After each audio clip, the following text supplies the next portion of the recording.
Today's guest is Maegan Spivey. She's a contracts specialist at Document Crunch. All right, Megan, thank you for coming on the show. Thank you for inviting me and having me. I appreciate it.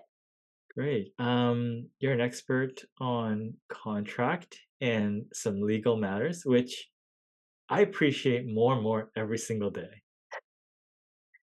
Yeah, it's really a huge part of our industry, and I may not know everything, but I definitely want everybody to be encouraged to read what they've got and what they're contracting for, because it's pretty relevant to so many people in every company in construction.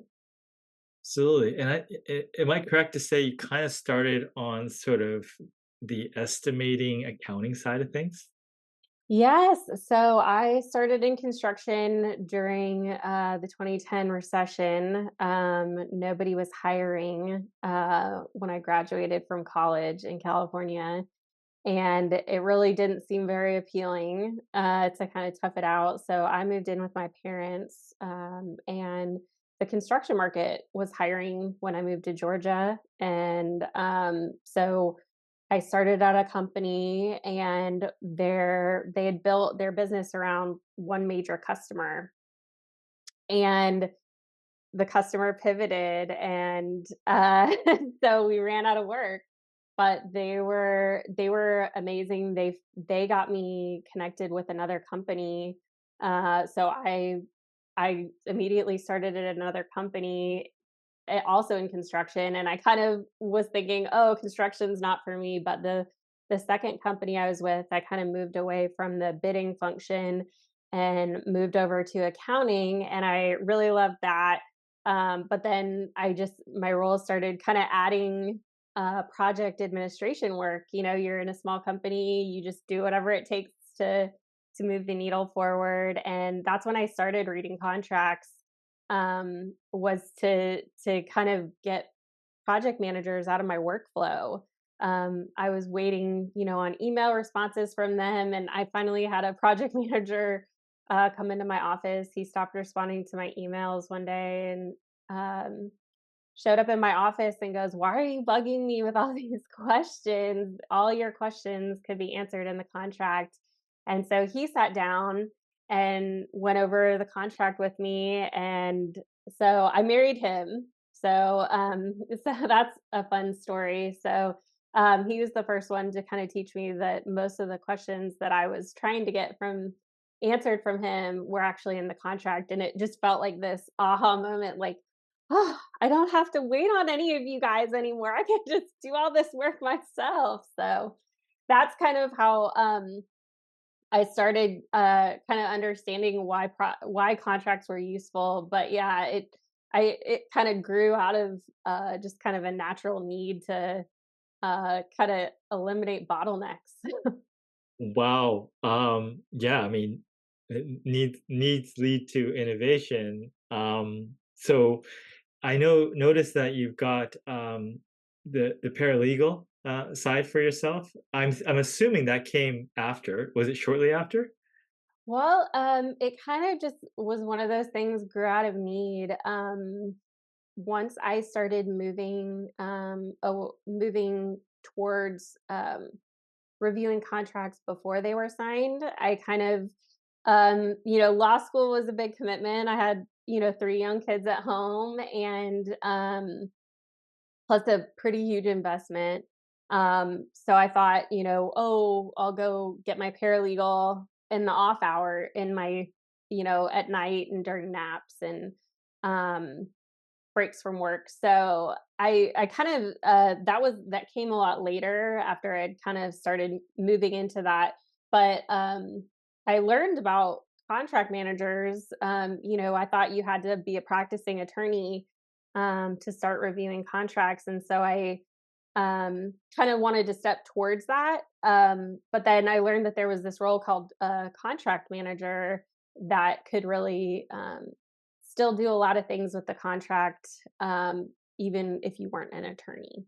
So Yeah, so where does that role start and where does it end, the contract manager? Because 'Cause I'm not familiar with the scope. yeah, so, and I think this is partly true of construction too, is that, so many people have different names. It could, um, what I'm calling a contract manager, somebody else could call a paralegal or a contract specialist and they can do a lot of the same functions, but you have to know the function. So the way that I kind of look at a contract manager is somebody who has the standards that the company wants. And then based on that, they are going out and redlining contracts and reviewing them. They're reviewing them, redlining them, and negotiating them based on what the company wants to see in their contracts. Um, I also like to think contract managers are kind of a great resource for the project team as well, since there's so much information that project teams need in the contract. It's a great way to kind of bridge the gap between feedback in the field. They're a great resource, and to start kind of looping that into what's getting reviewed in the contract and kind of being a great way to close the loop in Yeah. field processes and maybe scope and also the terms and conditions, the risk management side that a um, the company might care about, Yeah. separate from just the project concerns. Yeah, so now, I mean, the thing I visualized when you were explaining that is I was thinking you must be reporting to different people at different times for different reasons. Yeah, sometimes it's interesting because, there'll be a change somewhere and, you've got to check with your project team based on this project. Are we worried about this? Is this something we can comply with? So there's a lot of learning on the project side and making sure, everything's compliant for the project specific information, but also to, either like a business operations manager or a maybe like a director of construction or in-house attorney. So there's a lot of different pieces. It's kind of like getting a big group project or a group essay together in the end. Well, here's a question for you, and Sure. I'm curious because, obviously, I know some companies in terms of decisions, they try to give people autonomy and this, that until a certain point. Mhm. I've heard in some companies like, hey, if you're making a decision that could tank the company, more people get involved. But is it kind of formal kind of processes you see where it's like, hey, look, you have discretion unless this happens, or is it use your common sense? Uh, I hate to say, but it depends. It really depends on the question. I think, as you get, at least for me and when I worked with other companies, there were kind of a getting to know you phase. You need a little more kind of like review time with somebody who, especially if there isn't a playbook already in place about what's acceptable or, there isn't a formal process already spelled out for you. So there's part of that is that kind of getting a feel for, um, you're kind of making the process on your end like, hey, where are we comfortable with?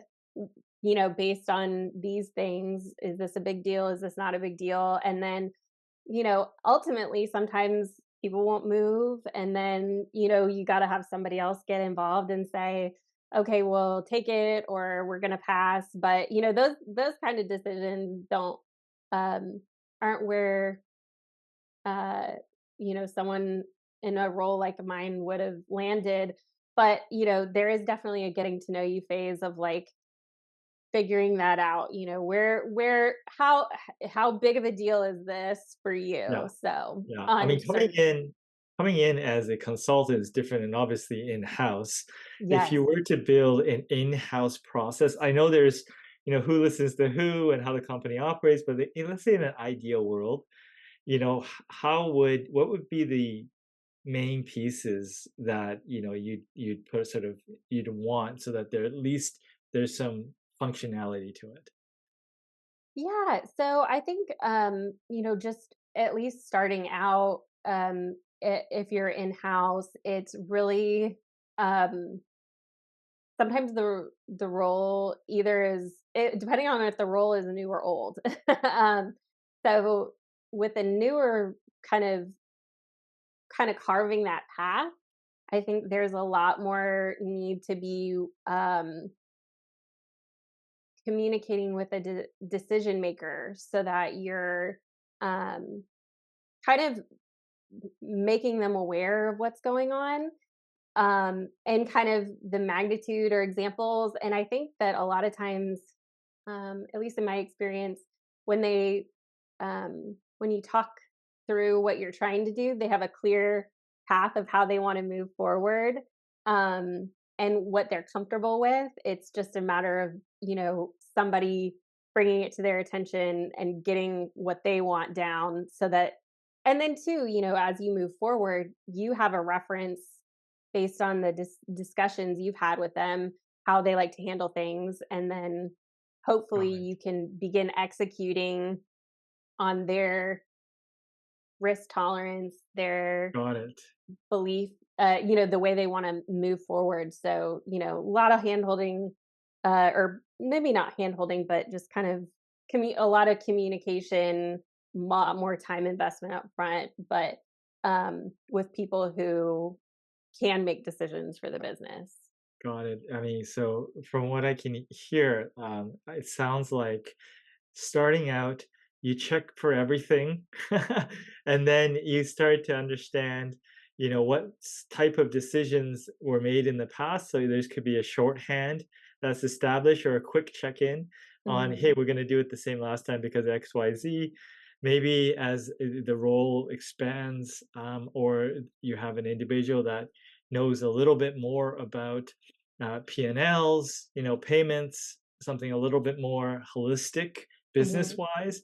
Maybe they can make more calls because they understand, internally how it works. And if they are at a competence level that they really understand the key drivers of the organization, the business, then there could be a lot more autonomy. Yes, absolutely. The trust builds, and also the knowledge builds, and so I totally agree with you there. Definitely, it can expand based on those factors for sure. Awesome. So, as a person that looks at these contracts, you must run into all sorts of situations, um, that may not be an ideal. So, what are the things and the tips that you commonly give, as a cautionary tip? Yes. So let me think. Cautionary tips. Um, I think probably something that took me a little bit longer to know, just because I was reading contracts to learn initially. And then it was kind of like an intentional learning from there. So if you're just reading contracts, one thing that if you're, I always make sure, hey, this contract doesn't have consequential damages mentioned. So that means they're on the table. Those kinds of things where if you're reading, um, just the things that I had to learn too.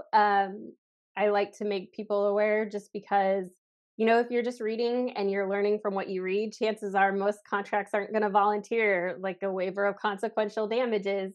And so those kinds of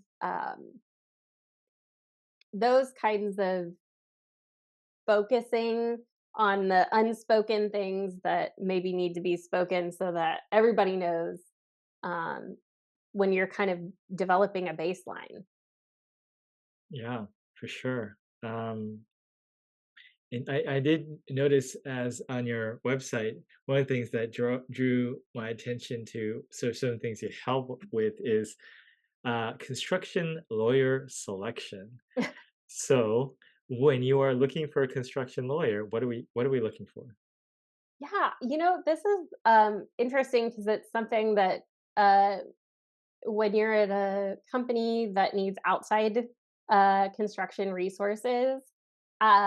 One thing that I really feel strongly about is that you like working with the attorney. And I think that sometimes people think that they need to be, a pill because then they'll be a pill to like, whoever they're whoever they need to. And I think a good rapport is great, especially if you're looking for someone outside your organization to be on retainer because they're also a learning resource for whoever is doing, if you're trying to get more on top of your risks, they're a great resource. And I know we ended up selecting for one company I worked with, he had litigation experience, which was amazing. So we got all the benefit of his knowledge there.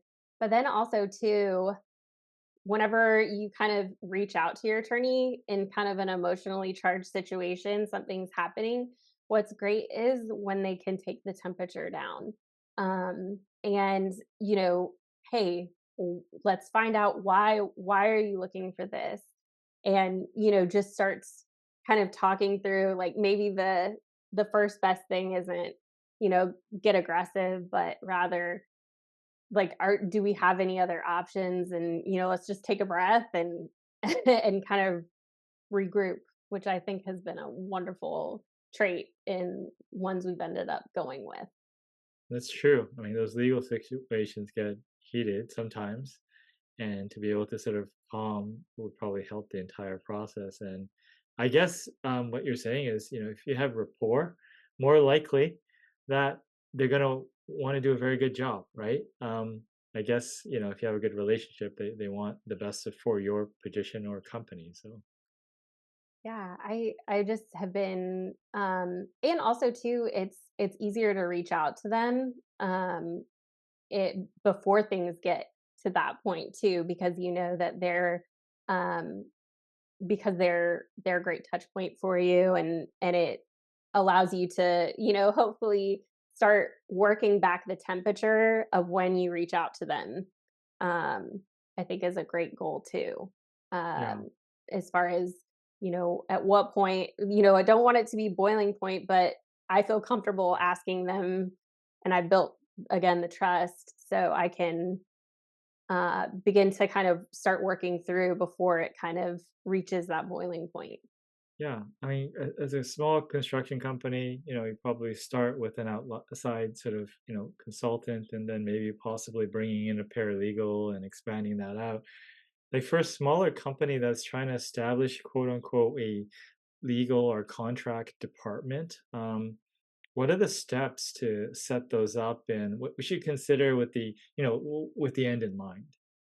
Yeah, I really think there's a few people I know and I think what is great is if you're a small enough company and you have a low enough contract volume and you kind of have an idea of your standards, a fractional contract manager, I think is a great next step. You get the benefit of their experience because it's not the low contract volume with just your company that they're learning from, but they have the experience of many reviews under their belt. And then there's also a no need to staff somebody full time. So that's a great way.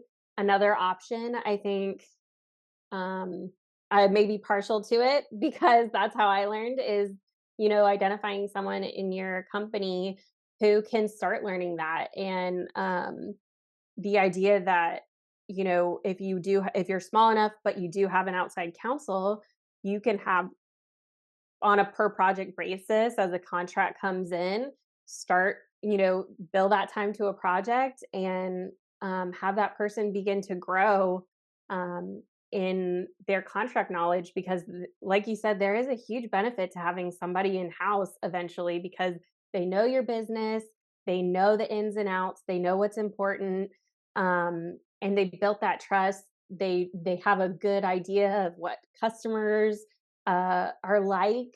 And so there's so many benefits to that. I mean, you can grow a fractional person into something like that too. But if you're looking to do it in house, I think identifying somebody in your organization who can grow as your volume grows too is a great first step. Yeah, and and what would be the characteristics of that individual other than, their interest, would possibly be a sign that they might be successful in that role? Yeah, I think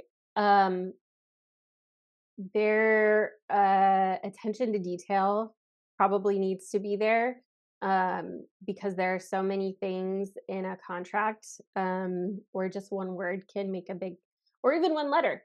Even one letter can change a meaning. And The 0 in the wrong place. yeah, exactly. So, someone willing to be able to just like take the breath and say, let's, review it again, or, check for changes. Let's look at this sentence.